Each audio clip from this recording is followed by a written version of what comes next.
Shalom Obracha, la paracha de la semaine, paracha de Mishpatim, apparaît et est juxtaposée juste après la paracha de Yitro.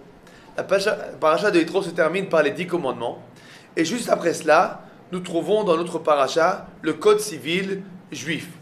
La question peut se poser, quel rapport entre le code civil juif et les 10 commandements? A priori, les 10 commandements sont 10 principes de foi, et on se serait attendu qu'après les 10 principes de foi, la Torah commence à nous raconter, à nous dire les halachot, les lois qui sont liées à la comporte du juif en tant que juif, à savoir les tefilin, la kippa, le tzitzit, les tilat yadayim, les lois de la kashrut, etc. Pourquoi nous parler donc maintenant de la vente des esclaves, ou bien des lois du commerce, ou des lois des shomrim, donc de ceux qui gardent les objets de leurs voisins? Quel rapport entre la paracha de Mishpatim, le code civil, et les 10 commandements? La Torah de par là même vient nous enseigner que le code civil juif est fondamentalement différent du code civil des nations du monde. Dans le monde entier, le but du code civil est de permettre que les hommes puissent vivre en cohabitation. Le véritable but est que chacun d'entre nous puisse vivre sa vie tranquillement sans être dérangé par les autres. Alors, si je ne dérange pas les autres et que les autres ne me dérangent pas, chacun d'entre nous pourra en vivre tranquillement. Ma liberté s'arrête là où commence celle de mon voisin. Mais le véritable but est finalement que je puisse vivre moi-même tranquillement.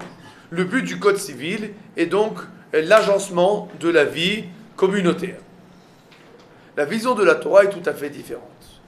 De la même manière que les tefilin sont un moyen de nous connecter avec Akadosh Baruch Hu. De la même manière que le Shabbat est un moyen d'ouvrir les portes du ciel et de me lier avec Akadosh Baruch Hu.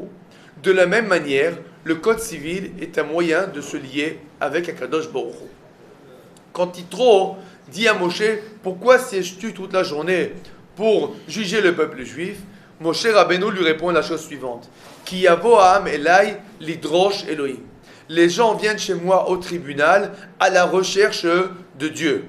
À savoir, venir au tribunal, c'est rechercher la volonté divine dans le domaine du financier.